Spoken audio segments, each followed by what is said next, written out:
I'm back with part 2 of this course, the Needlebook hand stitched slow stitch needlebook course.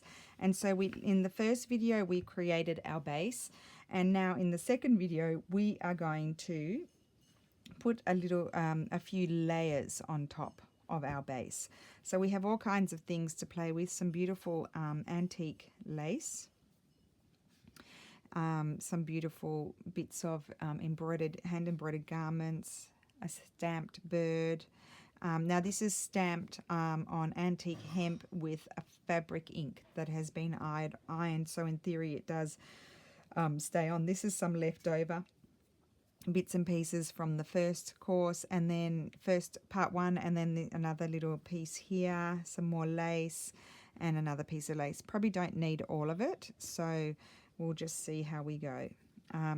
The other thing is, if you noticed when I layered this last time, it doesn't matter if there's a little bit of white there showing because we can cover it up with our layering.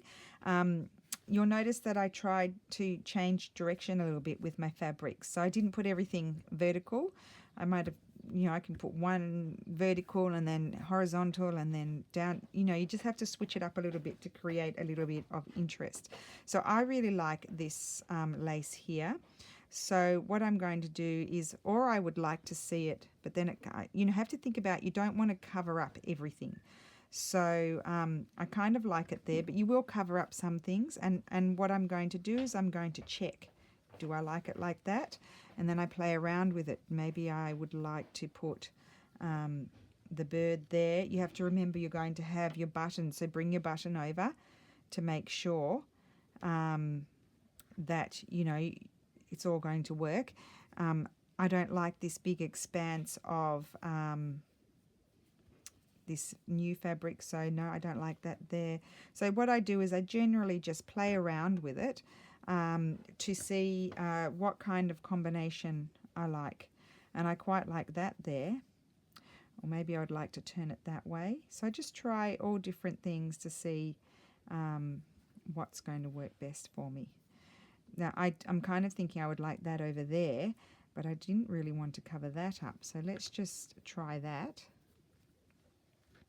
So you can see I'm working for the moment with it closed, so I could have that there, and then this here, and then maybe I could have something like that. See, I'm going to overlap it there. I kind of like that,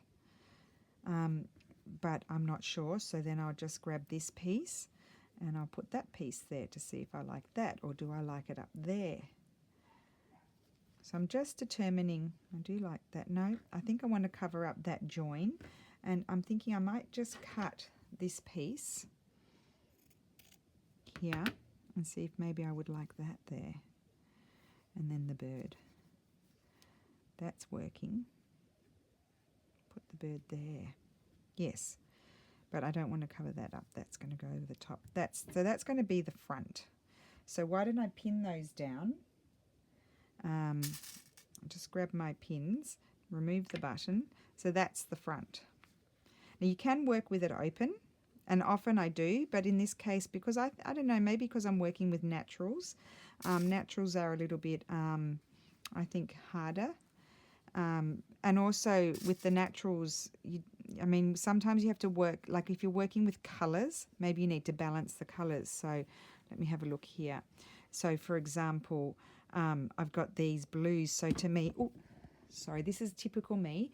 So for me, I've got these blues here, and so then that works with, I've balanced it. I've got my blue embroidery over here, and then I've got this pink, and then it kind of balances with the red. So in this case, I worked with this open.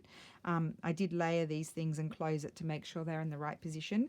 But with the naturals, I feel like it's a little bit easier to balance it because it's more naturals, you see. It's not anything too difficult as far as colours are concerned. And I do really love this, but I'm thinking like that. And now I know it's overhanging, but I'll show you what I'll do with that. And then I really like this. I would like this to be included, and I'm wondering if maybe it could go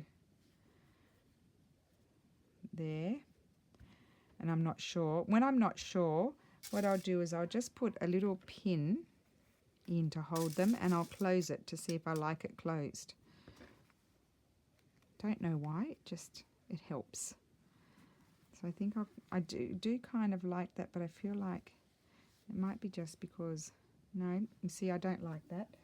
It needs to go there.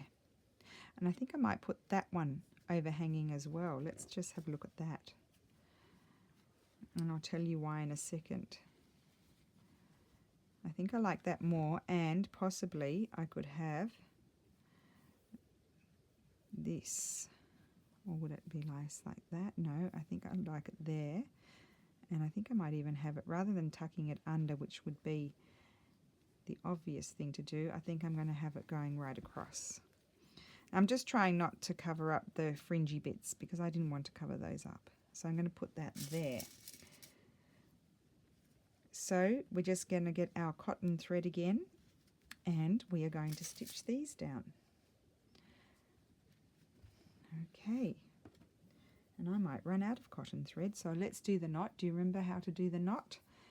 The tail down the needle, wrap it around 3 or 4 times. Don't pull it too tight, and then just slide it down to the end.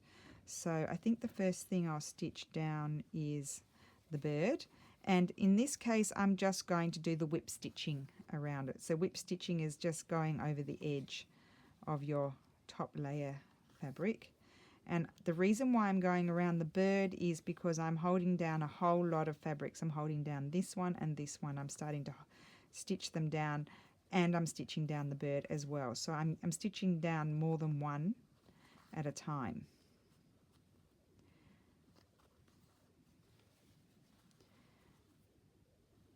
So you could say killing 2 birds with 1 stone. Haha. Okay, so whip stitching along, and it's very fast. Very, very fast.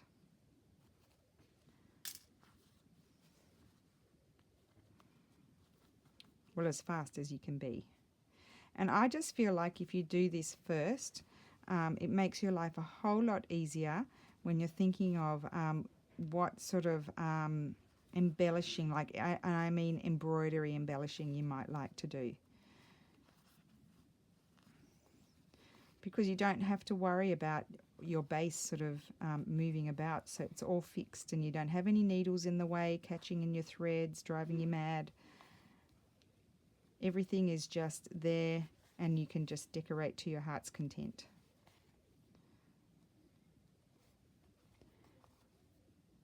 And these would make, I mean, they're great to make for yourself, but they're also wonderful gifts for people as well.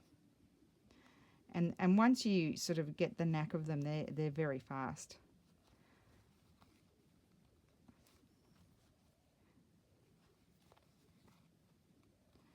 Okay, so that's, unthread, doesn't matter. I'll just thread that back up again and do my last stitch. So as you can see with me, my needle unthreads fairly often, especially once it shortens. Okay, and down we go.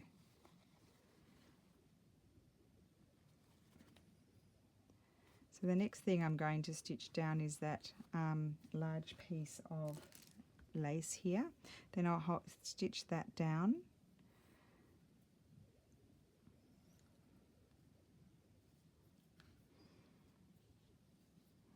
Okay, just thread it, do my knot.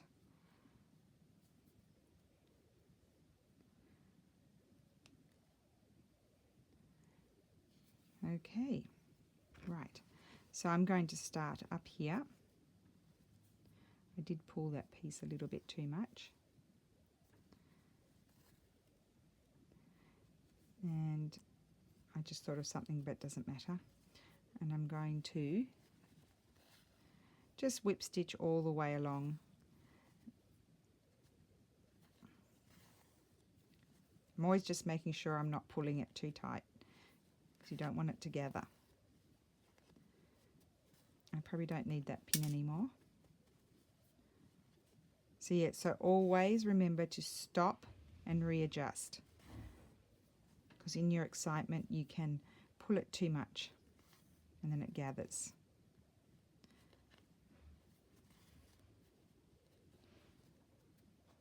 Okay.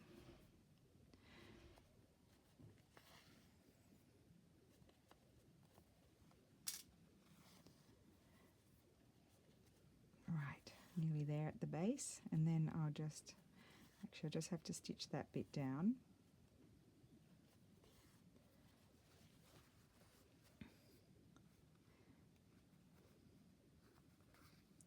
Okay, I'm just going to slide along here. I don't really need to stitch this down because I'll be stitching there when I'm constructing my needle book. And I'm just coming along here so I can stitch this point down.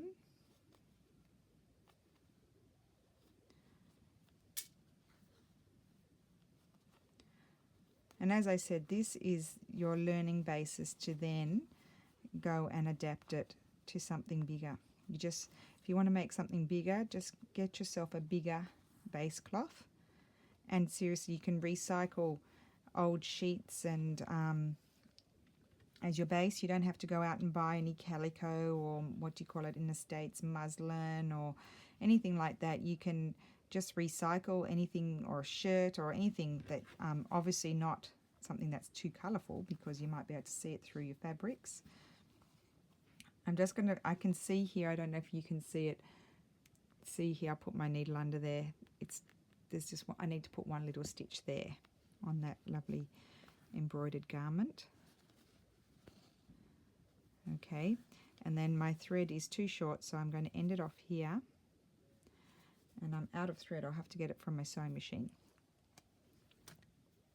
It was clever of me. All right. Here we go. Now I need to stitch here, up here, and then I'm going to come along and stitch this gauzy piece. I can move my button out of the way, I don't need that yet.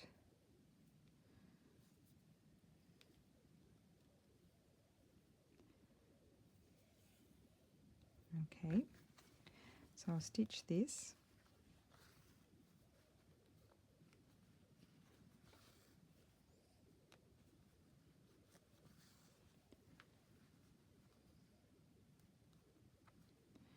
That was quick. That's done. So I'll end that off. So you can see how quick it is. It all comes together very, very quickly. Just grab my scissors. Do my knot again. By the end of this, you'll be an expert at knots. I guess I should, maybe for anyone who's a newbie, tell you exactly, you know, like the ending off as well of your threads too. I think I'll just do my little invisible stitch along here just to stop that from moving, you know, puckering or anything like that. So I'm just doing the little teeny tiny stitch and on the top and the long stitch on the bottom. And now I'm going to whip stitch along here. You could also do the invisible stitch along there if you wanted to.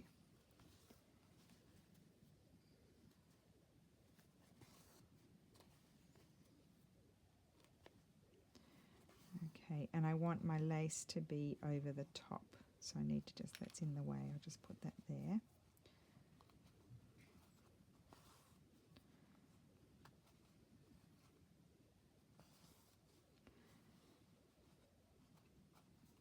Just move that out of the way. I think I'll stitch that one afterwards. So there are some areas where it'll become quite thick. Now it's lovely to use all different types of fabrics just to give you different textures. Okay, so that's done.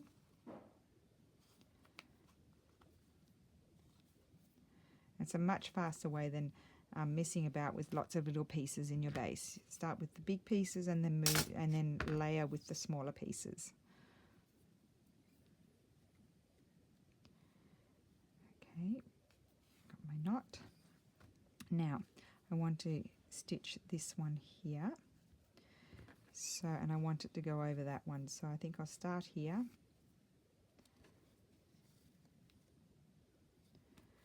And here I'm just whip stitching along, or over stitching is it called sometimes? I'm overcasting, over stitching.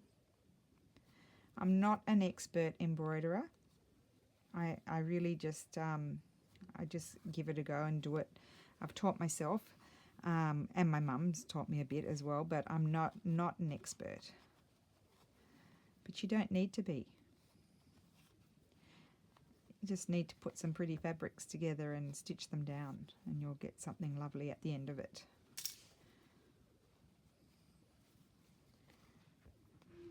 I think this is a lovely little project too for someone who's just starting out sewing as well.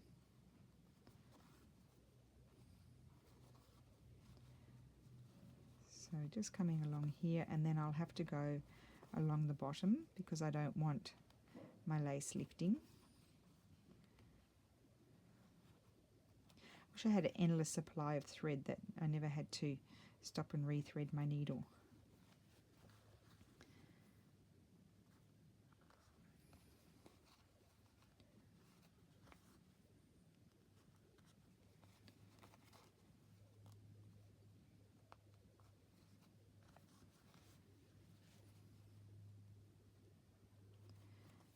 Okay, I've gone a bit quiet because I'm going into relax mode. Oh, I hope you can hear me too, that's important. Otherwise I'll have to start again, won't I? Okay, so I think I will put one more stitch or two more stitches, no, one more stitch, and then I'll end it off. It's a bit thick here where all the layers are.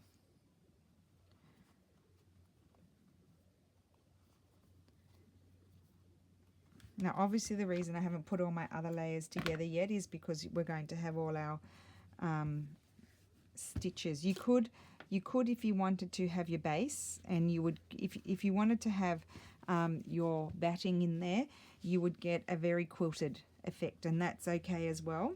I didn't, I layered it afterwards, but if you want to get the quilted look, you can have your batting under there and it will look quilted. But then you'll have even more layers to go through, so you'd have to decide. Depends how thick your fabrics. If you're working with some hemps and things as well, or some heavier linens and cottons, then you know, it'll be hard on your hands.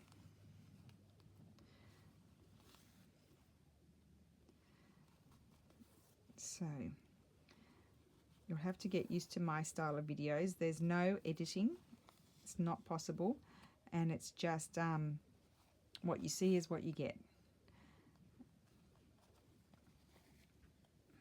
But when I did this course in Verona, the ladies were very happy, and there were some of the ladies that were in the Association of Embroidery there, so, and they were really thrilled because this is a very relaxed way of sewing, and the lovely thing is there's no rules. Just do what you want. If you want to do big stitches everywhere, do big stitches.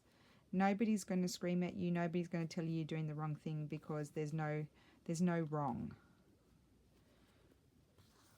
It's your creation. I'm just giving you the basis. So we're nearly there.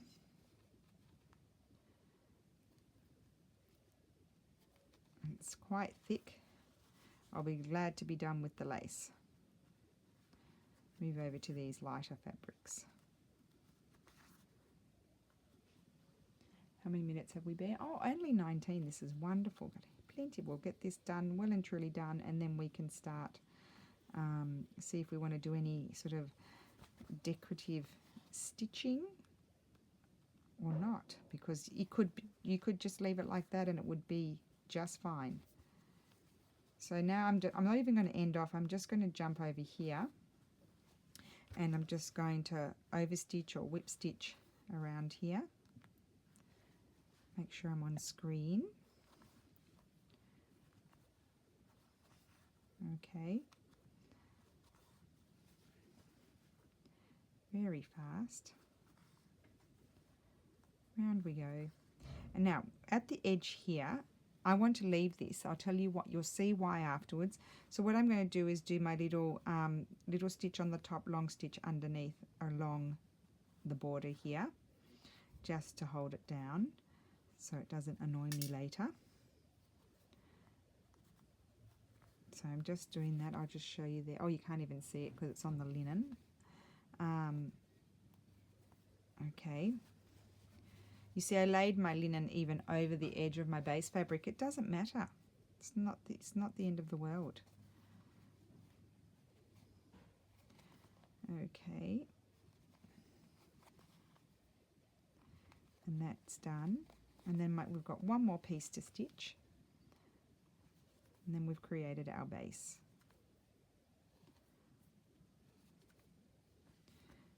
Just grab some more thread from my sewing machine.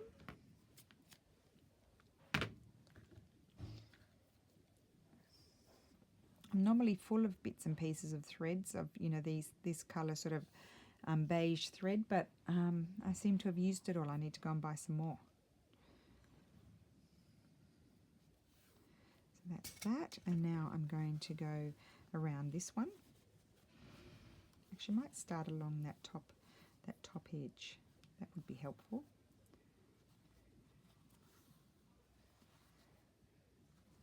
So stitching across.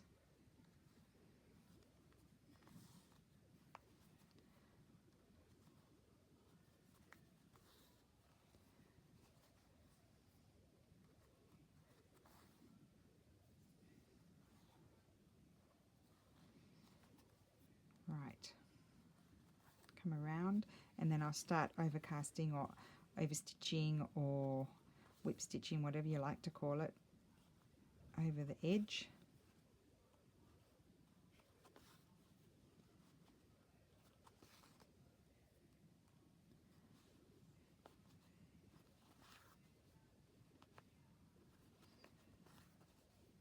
Right, nearly done. And then we can move on to part 3.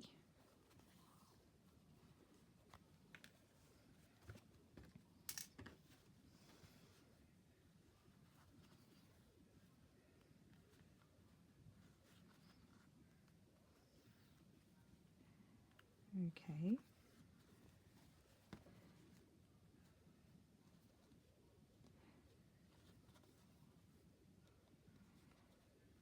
And we are nearly done. And of course, on my last 2 stitches, my thread ran out, didn't it? It came my needle unthreaded.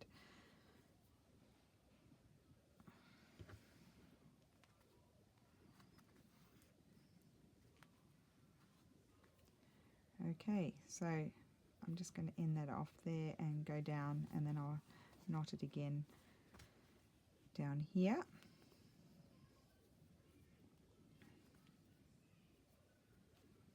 And there is the base. Let's have a look at it.